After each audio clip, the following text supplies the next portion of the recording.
Bismillahirrahmanirrahim. Assalamu alaikum students. This is Hassan Nizamani, teacher of biology. Today we start class 9th Hyderabad board lecture, chapter number 7, bioenergetics. First of all, today we discuss the main objectives of this chapter, bioenergetics, introduction and the role of ATP and different mechanism or reactions such as oxidation reduction reaction and photosynthesis, respiration. mechanism of photosynthesis, mechanism of respiration, ये जितने भी topics हैं ये सारे topics हम इस chapter में discuss करेंगे। सबसे पहले वर्ड जो बायो एनर्जेटिक्स है, bio means life, energetics it means energy, study of energy या कन्वर्जेशन ऑफ एनर्जी। ठीक है, bio energetics the study of energy in living system. Bio energetics का मकसद हमारे पास क्या है? वैसे तो एनर्जी आपको पता है क्या है, एबिलिटी टू डू वर्क, पर जहाँ पे जब बायो एनर्जेटिक्स की बात आ जाती है तो स्टडी, एनर्जी की स्टडी किस में? लिविंग ऑर्गेनिजम्स के सिस्टम में, जैसे environments and the organisms, plants and animals, जिनमें वो एनर्जी यूटिलाइज होती है, बनती है। हम बायो एनर्जेटिक्स को ऐसे भी डिस्कस कर सकते हैं, bio energetics the study of energy relationships and energy transformations, it mean conversation in living organisms. Energy का जो रिलेशनशिप है हम बायो एनर्जेटिक्स में पढ़ते हैं, एनर्जी का क्या रिलेशनशिप है लिविंग ऑर्गेनिजम्स में, और एनर्जी कैसे ट्रांसफॉर्मेशन होती है, एनर्जी का फॉर्म कैसे कन्वर्ट होता है। या हम इसको ऐसे भी कह सकते हैं, capturing and converging of this energy from one form to another in this living system and its utilisation in metabolic activities is called bioenergetics. ठीक है, हम इसको ऐसे कह सकते हैं कि हमारे पास जो एनर्जी होती है वो कैप्चर होती है एंड कन्वर्ट होती है। कैप्चर कैसे होती है? मिसाल के तौर पे लाइट एनर्जी कैप्चर होती है, वो कन्वर्ट होती है, किस में कन्वर्ट होती है? केमिकल एनर्जी में कन्वर्ट होती है, मतलब उसके दूसरे फॉर्म में कन्वर्ट होती है। किस में होता है ये सारा प्रोसेस? ये लिविंग सिस्टम में होता है, इस वजह से हम इसको जो है वो बायो एनर्जेटिक्स कहते हैं। और वो एनर्जी यूटिलाइज होती है, कहाँ यूटिलाइज होती है? हमारे लिविंग ऑर्गेनिजम्स के जो डिफरेंट मेटाबॉलिक एक्टिविटीज़ होती हैं उनमें जो है वो यूटिलाइज होती है, इसको हम कहते हैं बायो एनर्जेटिक्स। ठीक है, अब हमारे पास आगे हम चलते हैं, बायो एनर्जेटिक्स के कुछ यहाँ पे पॉइंट्स हमारे पास मौजूद हैं। Bioenergetics is the part of biochemistry concerned with the energy involved in making and breaking of chemical bonds. Biochemistry से कंसर्न्ड है ये आपके पास। इसमें क्या होता है? Making and breaking of chemical bonds, जो केमिकल बॉन्ड्स होते हैं या तो वो बनते हैं या टूटते हैं। ठीक है, जिनमें एनर्जी के जो प्रोसेस होते हैं। अब ये आपके पास जो ब्रेकिंग एंड मेकिंग जो केमिकल बॉन्ड्स होते हैं ये लिविंग ऑर्गेनिजम्स की बात हो रही है, वहाँ होते हैं। ठीक है, इसी वजह से हम इसको जो है वो बायो एनर्जेटिक्स में स्टडी करते हैं।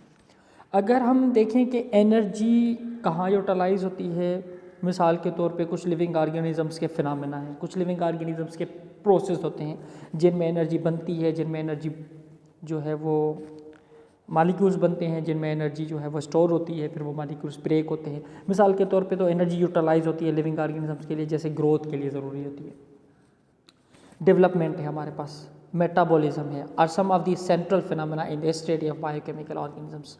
The role of energy is fundamental to such a biological process.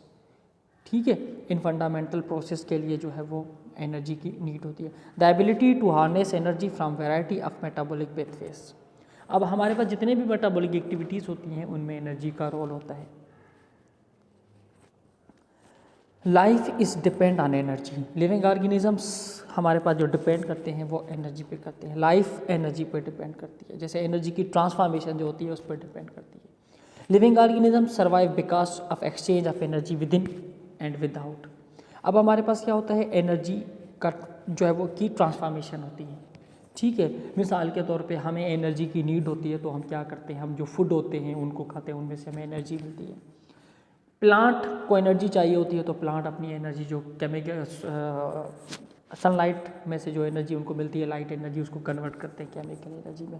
फिर हमें जो एनर्जी चाहिए होती है, फिर हम किसको यूटिलाइज करते हैं, हम हमारे पास जो प्लांट्स हैं या जो हमारा फूड है उसको खाते हैं, उसमें से जो है वो हमें एनर्जी मिलती है। In living organisms chemical bonds are broken and made as a part of the exchange and transformation of energy. ठीक है, इन लिविंग सिस्टम में जो केमिकल बॉन्ड्स होते हैं वो टूटते हैं या तो वो बनते हैं as a part of the exchange. ये सिर्फ क्या है, एक पार्ट है एनर्जी की एक्सचेंज का। And transformation of energy, energy इसमें ट्रांसफॉर्मेशन होती है। Energy is available for work such as a mechanical work, energy available होती है, कोई भी हम काम करते हैं उसके लिए एनर्जी चाहिए होती है। और for the process such as a chemical synthesis. अब हमारे पास क्या होता है, जब हम कोई भी काम करते हैं तो उसके लिए भी एनर्जी चाहिए होती है। जब हमारे पास हमारी बॉडी के अंदर जो कुछ मॉलिक्यूल्स बनते हैं तो उनके लिए भी एनर्जी चाहिए होती है, उनके बनने के लिए भी एनर्जी चाहिए होती है, उनके ब्रेक होने के लिए भी एनर्जी चाहिए होती है। और जब वो ब्रेक होते हैं तो उनमें से एनर्जी रिलीज़ होती है। ठीक है, प्रोसेस जैसे हमारे पास anabolic process in growth. When weak bones are broken stronger bones are made. जो वीक बोन होते हैं वो टूटते हैं, stronger bones are made. The production of stronger bones allow release to usable energy. Bioenergetics, it is a quantitative study of the energy transduction that occurs in living cell and of the nature and function of the chemical process underlying these transduction. ठीक है, अब हम चलते हैं आगे। Living cells constantly perform work, they require energy for maintaining their highly organised structure. जो living cells होते हैं वो कोई ना कोई वर्क परफॉर्म कर रहे होते हैं, उनको एनर्जी रिक्वायर्ड होती है for maintaining their highly organised structure. जो उनका स्ट्रक्चर होता है, सिंथेसिस ऑफ सेल्यूलर कंपोनेंट, जैसे सेल बनता है, जनरेटिंग इलेक्ट्रिक करंट्स, ठीक है, एंड मैनी अदर प्रोसेस। जितने भी प्रोसेस होते हैं उनके लिए एनर्जी रिक्वायर्ड होती है। अब हमारे पास हम इसको देखें कि energy required by all organisms may be kinetic और पोटेंशियल एनर्जी। एनर्जी क्या है, एबिलिटी टू डू वर्क।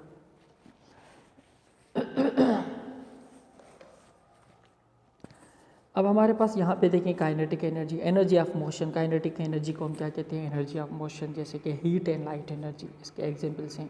दूसरा हमारे पास potential energy, energy of position including energy stored in chemical bond. वो एनर्जी जो केमिकल बॉन्ड में स्टोर होती है उनको हम पोटेंशियल एनर्जी कहते हैं।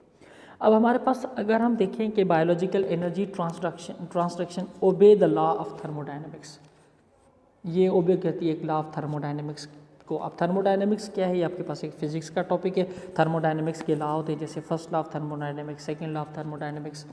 लेकिन यहाँ पे हम जो है वो सिर्फ जो है वो थोड़ा बहुत इन थर्मोडायनेमिक्स के हिसाब से एनर्जी को देखेंगे बायो एनर्जेटिक्स में, या इसको हम ऐसे भी कह सकते हैं thermodynamics. The law of thermodynamics are important unifying principles of biology. These principles govern the chemical process metabolism in all biological organisms. मिसाल के तौर पे जैसे आपके पास यहाँ लिखा है, the first law of thermodynamics also known as the law of conservation of energy states that energy can neither be created not destroyed. ना वो क्रिएट होती है ना डिस्ट्रॉयड होती है। It may be change from one form to another but the energy is close system remains constant. जो close system होते हैं उनमें एनर्जी जो है वो कांस्टेंट रहती है। अब थर्मोडायनेमिक्स के हिसाब से हम कैसे देखते हैं, लॉ ऑफ कंजर्वेशन। ठीक है, अब हम देखें कि यहाँ पे लिविंग ऑर्गेनिजम्स में भी जो है वो इस तरह होता है। जो लिविंग ऑर्गेनिजम्स के हमारे सिस्टम होते हैं उनमें एनर्जी की ट्रांसफॉर्मेशन होती रहती है, एनर्जी जो है वो ट्रांसफॉर्म होती रहती है। अब हमारे पास में बायो एनर्जेटिक्स को लेके कुछ मेटाबॉलिक रिएक्शंस होते हैं सेल के अंदर।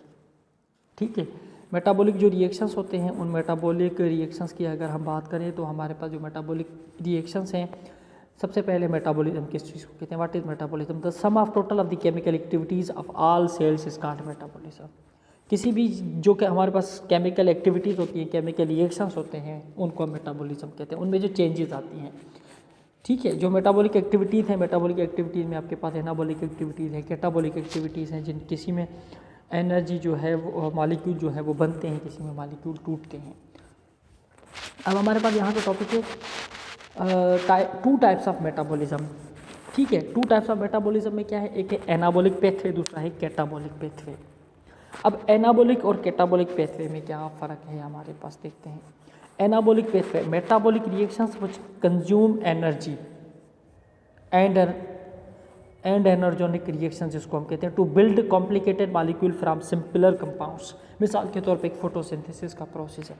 ये एक एनाबॉलिक प्रोसेस में क्या होता है, हमारे पास जो कॉम्प्लिकेटेड मॉलिक्यूल्स होते हैं या जो लार्ज मॉलिक्यूल्स होते हैं वो सिंथेसाइज होते हैं। अगर हम यहाँ पे बात करें कि जो सिंपल मॉलिक्यूल हैं, वो सिंपल मॉलिक्यूल मिलके एक कॉम्प्लिकेटेड मॉलिक्यूल बना रहे हैं, लार्ज मॉलिक्यूल बना रहे हैं, या ठीक है कौन सा मॉलिक्यूल बना रहे हैं, जैसे सिंपल मॉलिक्यूल आपके पास कार्बन डाइऑक्साइड है, वाटर है, ये आपके पास जो मॉलिक्यूल हैं ये मॉलिक्यूल मिलके क्या बना रहे हैं, ये मॉलिक्यूल मिलके जैसे कार्बन डाइऑक्साइड वाटर मिलके क्या बना रहे हैं, ग्लूकोज बना रहे हैं। अब ये जो ग्लूकोज का मॉलिक्यूल है, इस ग्लूकोज के मॉलिक्यूल में एनर्जी जो है वो आपके पास कंज्यूम हो रही है। एनर्जी इसमें जो है वो ऐसा कह सकते हैं आप इजीली समझने के लिए कि एनर्जी इसमें सेव हो रही है। जब ये ब्रेक डाउन होगा, ये ग्लूकोज का मॉलिक्यूल टूटेगा तो फिर इसमें से जो है वो एनर्जी निकलेगी, रिलीज़ होगी, ठीक है। अब मिसाल के तौर पे इसका एग्जांपल दिया हुआ है, जैसे लाइट एनर्जी, लाइट सन से मिलती है लाइट एनर्जी, फिर कार्बन डाइऑक्साइड वाटर मॉलिक्यूल की मौजूदगी में ये लाइट एनर्जी कन्वर्ट होकर जो है वो केमिकल एनर्जी में चली जाती है।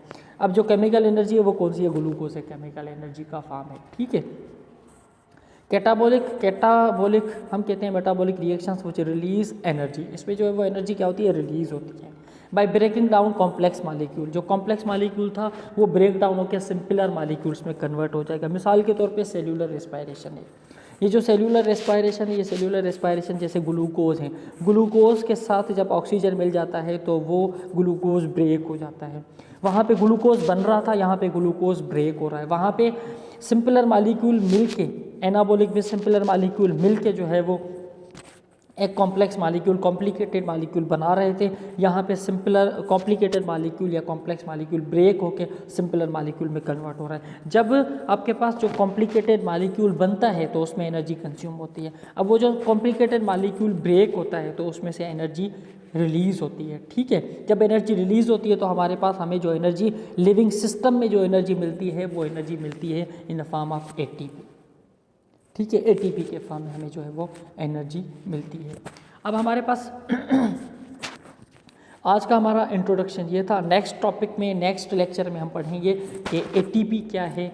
सबसे पहले यहाँ पे इंट्रोडक्शन हम एटीपी का ले लेते हैं। एटीपी जो है वो एक करेंसी है एनर्जी की, एनर्जी ऑफ करेंसी जिसको आप कह सकते हैं। लिविंग सिस्टम में जितनी भी एनर्जी यूटिलाइज होती है वो एटीपी के फॉर्म में होती है। हमारे सेल्स में जो एनर्जी बनती है वो एटीपी के फॉर्म में बनती है। एटीपी जो है वो एडिनोसाइन ट्राइफॉस्फेट। अब इसमें से कैसे एनर्जी बनती है, इसमें से कैसे एनर्जी निकलती है, एक एटीपी का मॉलिक्यूल कितनी एनर्जी यूटिलाइज रिलीज़ करता है, एक एटीपी का मॉलिक्यूल जो है वो कैसे बनता है, ये सारा जो स्टडी है वो हमारा नेक्स्ट लेक्चर है, ठीक है।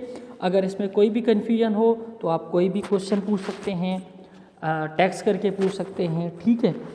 आज पूछ सकते हैं, कल पूछ सकते हैं, लेकिन जितने भी स्टूडेंट्स हैं प्लीज़ उन सब स्टूडेंट को रिक्वेस्ट है कि टॉपिक्स को पढ़ा करें, वीडियोस को देखा करें, स्टडी पे फोकस करें। अगर आप लोगों के लिए लेक्चर बनाया जा रहा है तो आप लोग उस लेक्चर से फ़ायदा उठाएं और उसको पढ़ें, और उसमें से कोई कन्फ्यूजन हो तो वो डिस्कस करें।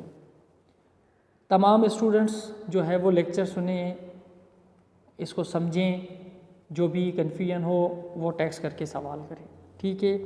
अल्लाह हाफिज़।